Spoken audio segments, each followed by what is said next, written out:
Hello everyone, this is my review of the Kobalt portable air compressor. It's a pretty small, compact air compressor. You have your air hose here on the side here.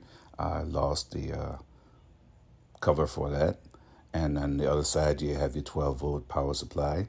And back here you have your 110 volt power supply plus a light. On the top you have your different adapters for your hose to air up different things.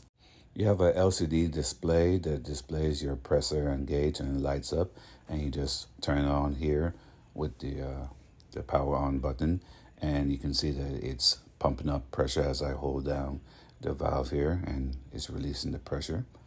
Also, you can adjust a target pressure, so when you're filling up your tire, if you want to have it set to a certain target like 32 psi, you just set it to that, and it will stop pumping once you reach that in the tire. You also got a real bright LED light here in the back, so when you need to use it at night. So this is a good product, and I hope this review helped.